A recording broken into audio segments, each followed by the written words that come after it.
ये तो किसी चुड़ैल या पिशाचिनी के हाथ का निशान है। जैसे ही देवराज ने कहा, वहां मौजूद सभी लोग अपनी जगह से पीछे की तरफ हट गए।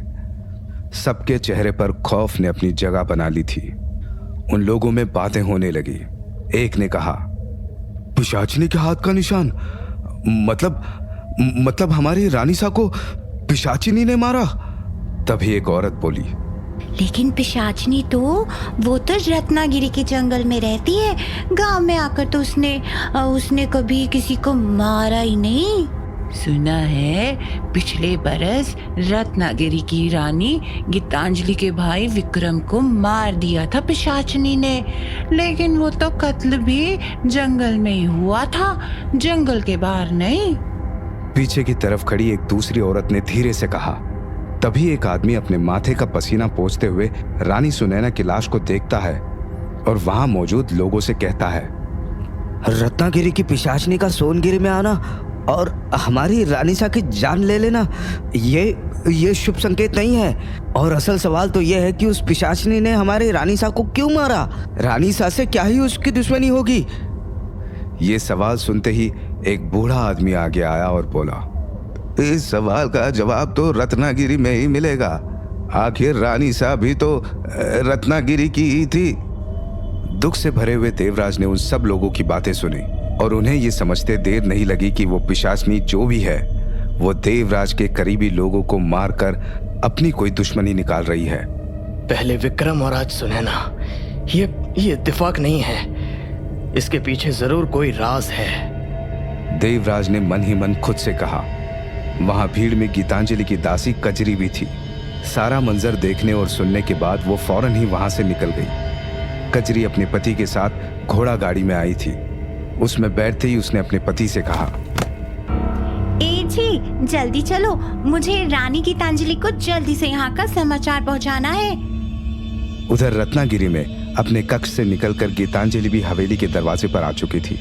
उसे परेशान देखकर आंगन में खड़ी वृंदा मुस्कुरा रही थी, लेकिन जैसे ही गीतांजलि की नजर वृंदा पर पड़ी, वो दौड़ते हुए गीतांजलि के पास आई और फिक्र भरे लहजे में बोली, क्या हुआ है तुझे? तू इतनी परेशान क्यों है? देवराज को लेकर परेशान है क्या? वृंदा के इस सवाल पर गीतांजलि ने फौरन ही हाँ में सर हिला दिया।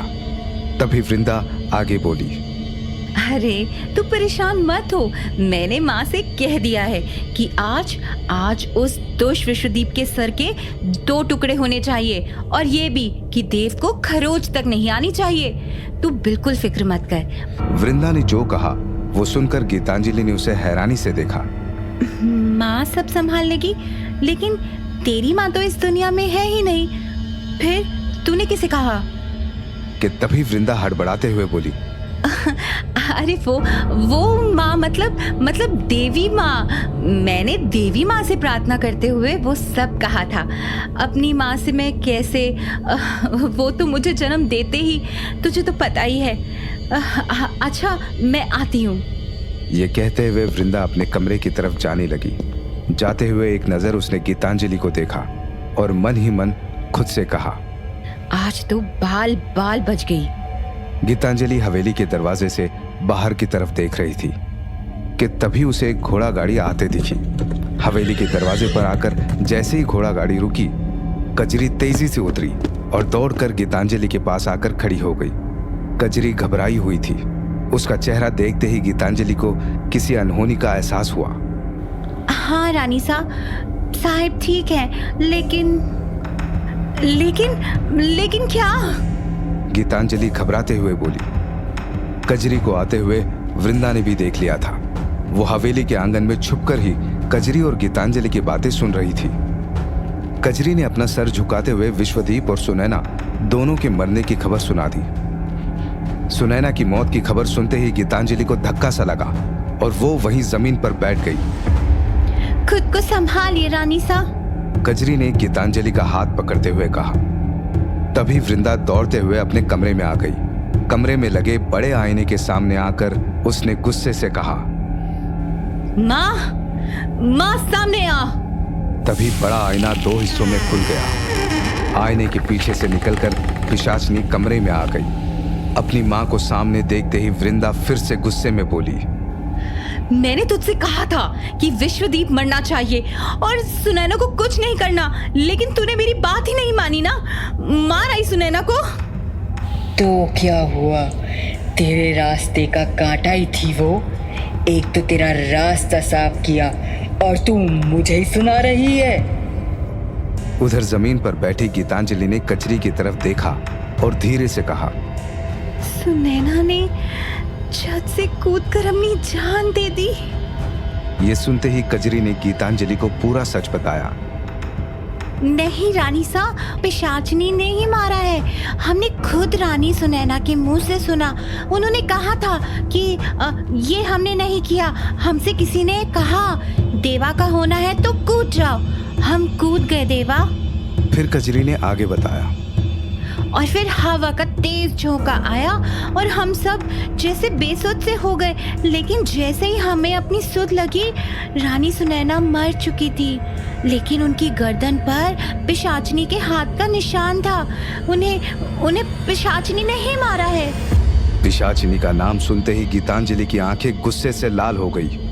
उसकी आंखों के सामने फिर से वही मंजर घूम गया जब उसने बरगद की पेड़ पर अपने छोटे भाई विक्रम का कटा हुआ सर देखा था। दूसरी तरफ अपने कमरे में वृंदा ने चिल्लाते हुए उस पिशाचनी से कहा, तू समझती क्यों नहीं है माँ? सुनैना की मौत देव ऐसे ही नहीं भूलेगा। वो अब तुझे ढूंढ के ही रहेगा। सुनैना को मार के तूने अपने लिए खतरा मोल लिया है माँ। ये सुनकर पिशाचिनी जोर जोर से हंसने लगी और फिर हंसते हुए बोली,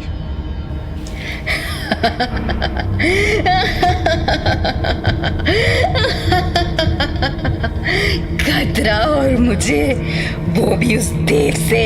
अरे उसे तो एक झटके में मार सकती हूँ मैं।